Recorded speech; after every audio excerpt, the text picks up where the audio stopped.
Programa Med Saúde, um oferecimento de Embrafarma, inovação e tecnologia para o mercado magistral.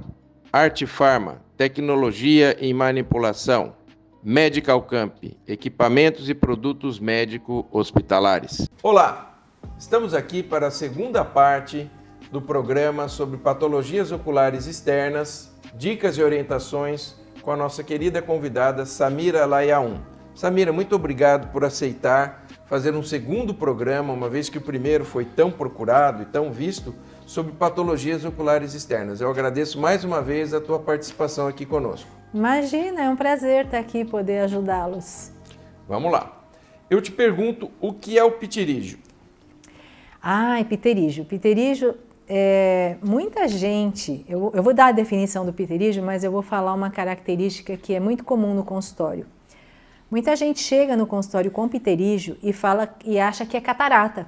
E é uma coisa que não tem nada a ver com a outra. O pterígio, na verdade, ele é uma espécie de uma carninha sobre a conjuntiva. As pessoas falam, é uma carninha esponjosa sobre a conjuntiva. É um espessamento da conjuntiva que aparece na parte branca do olho com um aspecto assim meio avermelhado e meio espesso. Às vezes inflama, fica mais vermelho ainda, fica com um aspecto meio ruim, né? E as pessoas às vezes ficam incomodadas com aquilo e aí querem saber o que é. E vem ao consultório falando que é catarata. Não, catarata é outra coisa. Isso é um pterígio e quando a pessoa se sente incomodada com o pterígio, quando ele está grande a ponto de chegar perto do eixo visual, está indicada a cirurgia. Quando está pequeno, a pessoa não se sente incomodada e ele está longe do eixo visual, a gente consegue esperar um tempo até chegar no ponto de operar. Então, o tratamento do pterígio, ele é cirúrgico, número 1. E o pterígio, então, seria uma carne esponjosa, que seria, vamos dizer assim, um espessamento da conjuntiva. É mais ou menos isso. E a indicação seria ou por questões puramente estéticas ou por invasão do campo visual. Do eixo visual, isso. Ok. E em alguns casos também, quando o pterígio, ele pode inflamar. Quando ele inflama, aí a gente entra com um colírio anti-inflamatório para melhorar a inflamação. Mas isso não vai tirá-lo. Não vai apenas tirar, desinflamar. Exatamente. Mas o fato dele inflamar com frequência também pode ser uma indicação cirúrgica? Sim, se inflamar com frequência, sim. E assim, o pterígio depende muito do tamanho dele, né? Porque quando for muito pequeno, às vezes fica muito difícil de operar. Porque quando você anestesia, aquilo incha e você até tem dificuldade de localizar onde está o pterígio. Agora, se ele está num tamanho razoável, dá para operar, sim. E é uma cirurgia segura? Segura, rápida, super tranquila, dá para fazer em ambulatório. Ok. E aproveitando que você falou de catarata, o que é a catarata? A catarata é a opacificação do cristalino. O cristalino é uma estrutura, uma lente orgânica que fica situada dentro dos olhos. Então, ao contrário do que muita gente pensa, você não olha assim por fora e vê. Às vezes a pessoa percebe que tem catarata quando você olha para a pupila, para a menininha do olho de determinada pessoa, geralmente com uma certa idade, e aquela pupila está um pouquinho branca, está meio acinzentada, meio esbranquiçada. Aí você percebe que a pessoa pode estar começando a desenvolver um processo de catarata.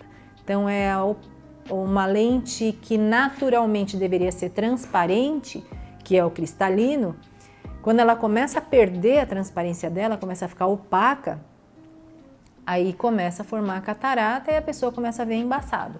Parece que a pessoa está vendo assim nuvem, através de uma nuvem, porque aquela transparência começa a ser perdida, começa a ficar um ambiente opaco, o meio óptico começa a ficar opaco e a pessoa começa a ver, parece estar nublado, assim, parece estar esfumaçado.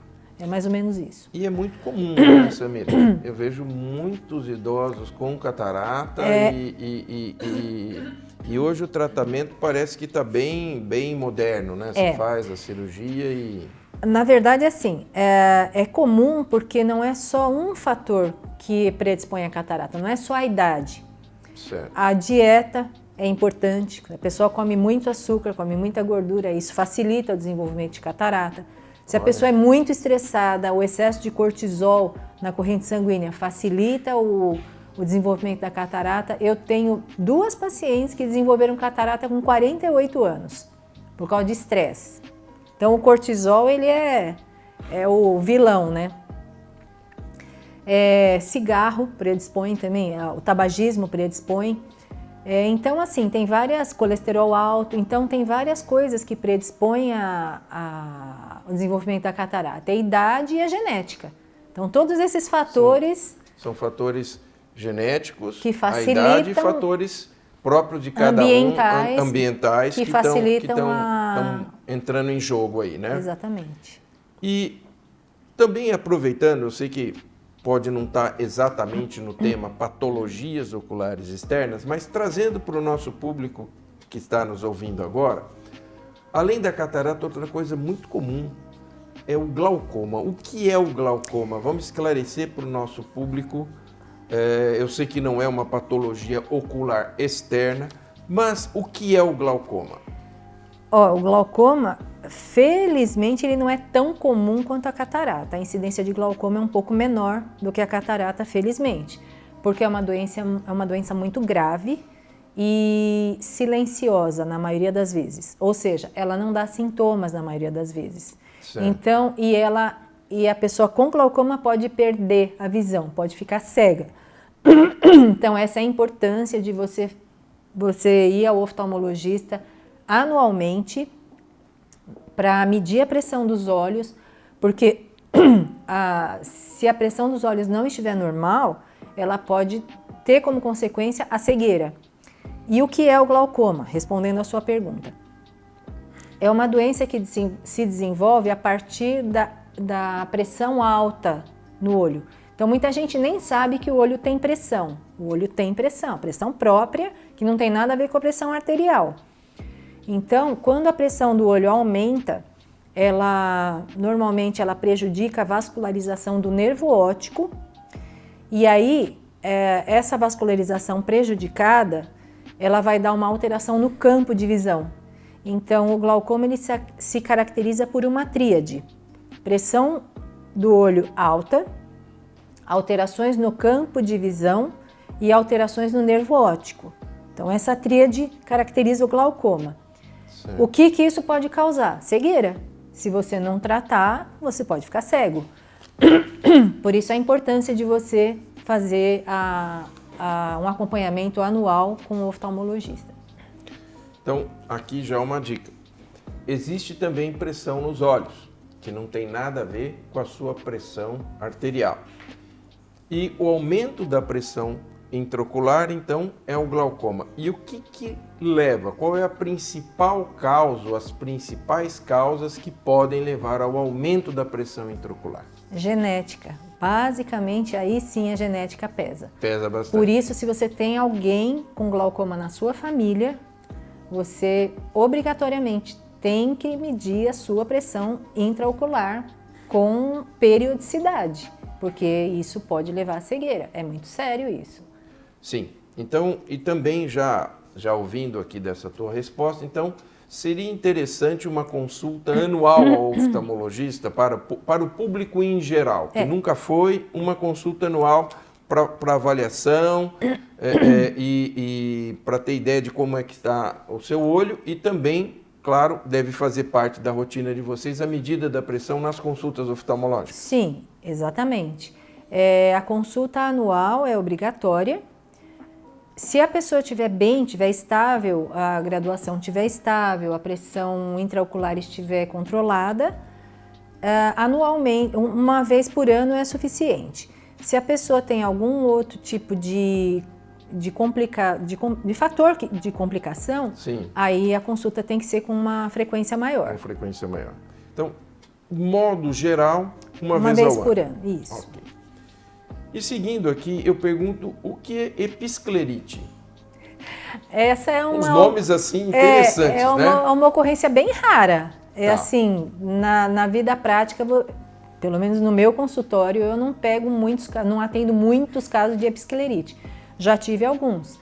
A episclera é essa parte branca do olho. Tá. E ela é vascularizada, ela tem vasos sanguíneos, né? E às vezes ela pode inflamar. Então a inflamação da episclera é a episclerite. A gente trata com colírio anti-inflamatório. E assim, interessante que a episclerite, normalmente ela requer um tempo mais prolongado de tratamento, às vezes um mês, às vezes um pouco mais, porque é um pouco mais resistente ao tratamento, mas de forma geral evolui bem. Tá, muito bem. Outra coisa que me chama muito a atenção, e aqui vamos conversar e vamos tentar andar um pouquinho nesse tema que é muito interessante para o nosso público, sobre corpo estranho. Às vezes as pessoas falam, eu estou com cisco, eu estou com isso, eu estou com aquilo, e mexe no olho e fica raspando, enfim. O que você me diz a respeito de corpo estranho e depois, já emendando uma segunda parte dessa pergunta sobre as lentes. Vamos lá, vamos começar sobre o corpo estranho e depois vamos passar para as lentes. Vamos começar pelo corpo estranho. Por incrível que pareça, eu passei alguns anos da minha vida, 3 anos da minha vida, num serviço de oftalmologia numa unidade de emergência em Ribeirão Preto, né? A gente fazia plantão de oftalmologia no Hospital das Clínicas em Ribeirão Preto. E o que a gente mais atende numa unidade de emergência é corpo estranho. Eu até fiz um trabalho, publiquei um trabalho sobre isso na época que eu fazia residência médica. Sim. A maior parte dos casos de corpo estranho que chegam ao consultório em pessoas que trabalham com serralheria, esmeril, esse tipo de ferramenta, de equipamento, né? Sim. Porque, por incrível que pareça, até quando a pessoa usa máscara de proteção, aqueles cavacos que soltam do esmeril, eles conseguem penetrar, às vezes por baixo da máscara, é impressionante. E aí aquilo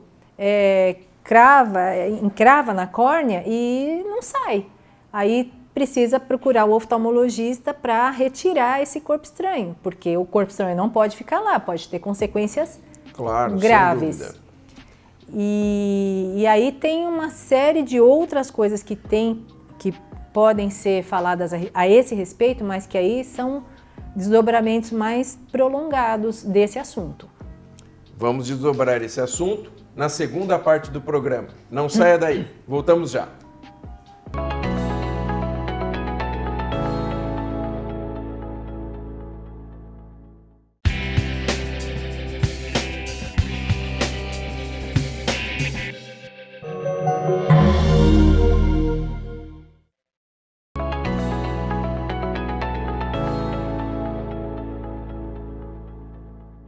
Estamos de volta para a segunda parte desse programa maravilhoso com a minha querida amiga Samira Layaun, oftalmologista, que está falando sobre patologias oculares externas. E estávamos falando no primeiro bloco sobre corpo estranho. Você estava falando do esmeril e da perfuração.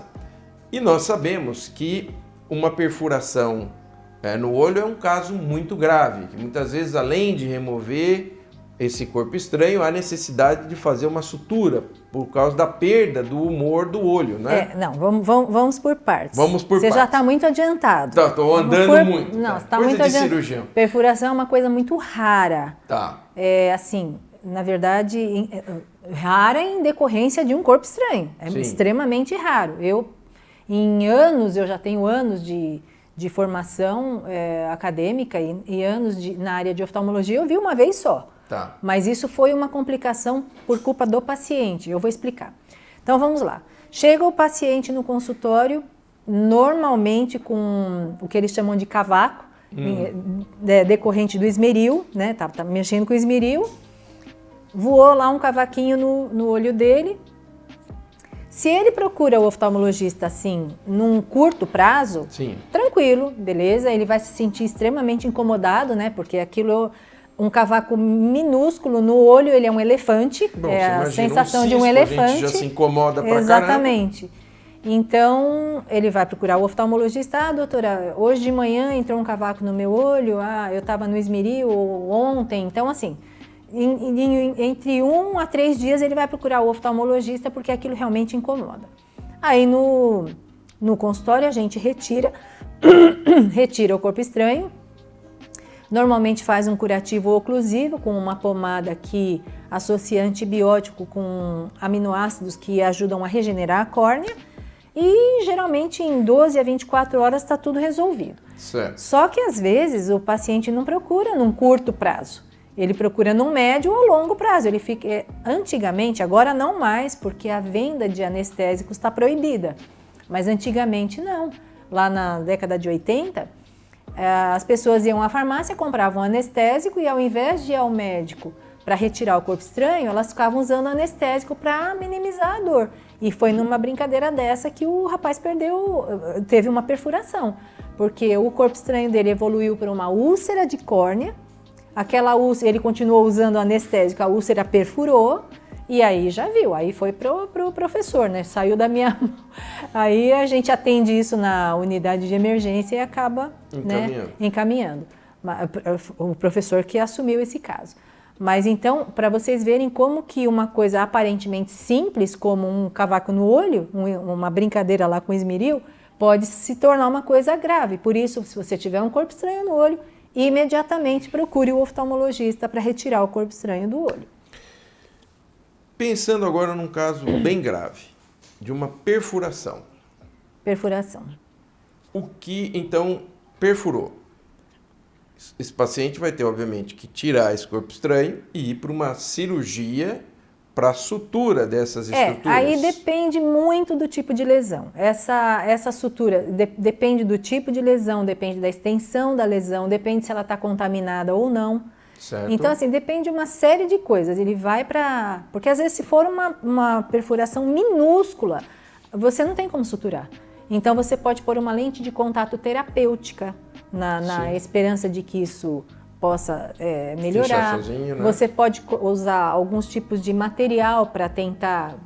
Porque tudo que se relaciona ao olho é microscópico. Sim. Não é como na cirurgia cardiovascular ou em outros tipos de cirurgia que você usa fios que são visíveis. Às vezes o fio é invisível, você tem que ir ao microscópio. Então, assim, tudo depende da lesão, depende se está contaminada, depende... Cada caso é um caso diferente. Certo, mas perfurou é cirúrgico?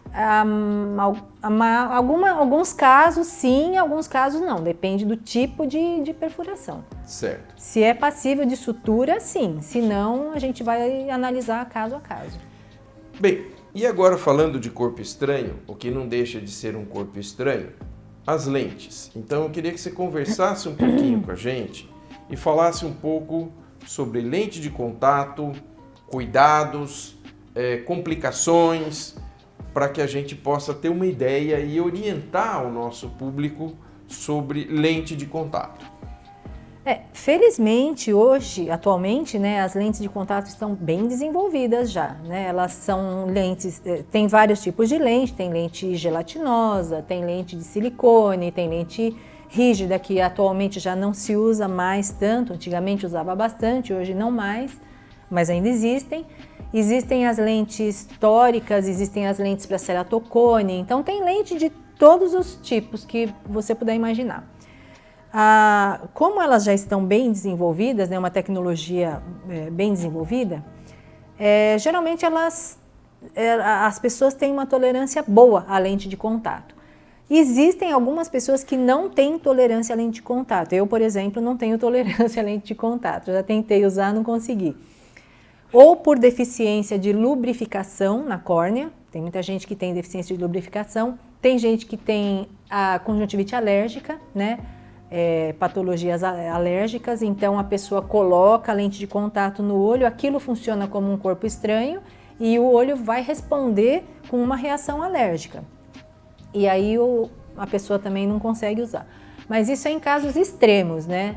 A maioria das vezes a pessoa consegue usar lente de contato. Cuidados. Higiene. Higiene pessoal é a primeira coisa, porque você não pode colocar a lente no olho, a lente não pode estar suja, a sua mão não pode estar suja, as unhas têm que estar curtas. E o estojinho onde se conserva a lente de contato tem que estar sempre bem limpo, higienizado. A solução que você usa para conservar a lente de contato tem que estar dentro da validade, não pode estar contaminada. Então, na hora de colocar e tirar a lente, você tem que ter uma técnica própria, né, específica, não pode colocar, tirar de qualquer jeito para não machucar a córnea. Então, lente de contato o uso de lente de contato exigem cuidados extremos para você não levar uma infecção para o seu olho e também não machucar o seu olho. Isso é muito interessante, eu acho que são dicas importantes para você que está nos ouvindo a respeito do uso das lentes de contato.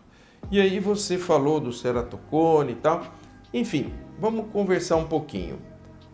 Ceratite, o que você tem a nos dizer? O que é, quais os tipos, enfim, o que você pode nos dizer sobre a ceratite? Ceratite é uma inflamação na córnea. A córnea é uma estrutura transparente que fica na frente da parte colorida do olho. A parte colorida do olho é a íris. Na frente da íris tem uma espécie de um vidro de um relógio que é a córnea. Certo. Então a inflamação da córnea é a ceratite. A maior parte, assim, esmagadora maioria das ceratites, elas ocorrem por deficiência de lubrificação. É o famoso olho seco, né? Muita gente tem olho seco, muita gente, principalmente nos dias atuais, onde quando muitas pessoas ficam várias horas expostas ao computador. Certo. Computador, celular, então a chance de ressecar a córnea é muito grande. Primeiro porque a pessoa não percebe, mas ela pisca menos quando ela está na frente do computador. E aí a chance de ressecar é muito maior, a probabilidade de ressecar é muito maior. Então, assim, a quantidade de gente que chega no consultório com ressecamento da córnea é muito alta. Então, praticamente, quase 100% das pessoas que saem da consulta saem com uma receita de um lubrificante, porque é muito comum o olho seco. É ar-condicionado, exposição excessiva ao computador, número de horas insuficientes de sono, a pessoa às vezes dorme pouco, isso também ajuda a ressecar a córnea. Então, por isso que a quantidade de lubrificantes que a gente receita é muito alta. Essa é a ceratite por ressecamento. Agora, tem outros tipos de ceratite. Tem ceratite tóxica, tem ceratite herpética por herpes, tem ceratite viral. Então, tem vários tipos de ceratite. E, obviamente, cada tipo vai ter o seu tratamento próprio, né? Específico, Se for um herpes, por exemplo, a ciclovir. Se for tóxica, você tem que descobrir o que está acontecendo e parar com aquela medicação e usar o lubrificante sem conservante, enfim, essas coisas. Na rotina do consultório, a ceratite é muito frequente? Por ressecamento, sim. Ceratite por ressecamento do olho, sim. Interessante. Mas é uma ocorrência muito comum e é uma ocorrência muito tranquila, porque é um colírio lubrificante, uso contínuo e está resolvido o problema. Agora, existem os casos mais graves, aí já sai dessa rotina. Samira, e falando um pouco sobre as úlceras da córnea, fala um pouquinho para o nosso público sobre quando então chega a ulcerar a córnea. São casos raros, graças a Deus, porque é um caso grave, né? Então, a úlcera de córnea, ela pode acontecer, a maior parte é por bactéria, né? E aí você entra com colírios específicos, às vezes até colírios fortificados de antibiótico, para tratar aquela úlcera. E, felizmente, elas respondem bem, né? Então, são casos raros, não é frequente, graças a Deus, são casos graves. O tratamento é colírio fortificado de antibiótico, na maioria das vezes, e evolui bem, resolve bem o problema. Estivemos aqui com a doutora Samira Layaun, médica oftalmologista, falando sobre patologias oculares externas, dicas e orientações.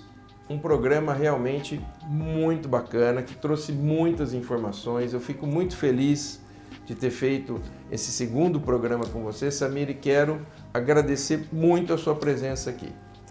Eu que agradeço pela oportunidade de falar sobre esses assuntos tão relevantes e foi realmente um prazer estar aqui, poder contribuir de alguma forma com a saúde ocular das pessoas. Com certeza contribuiu muito.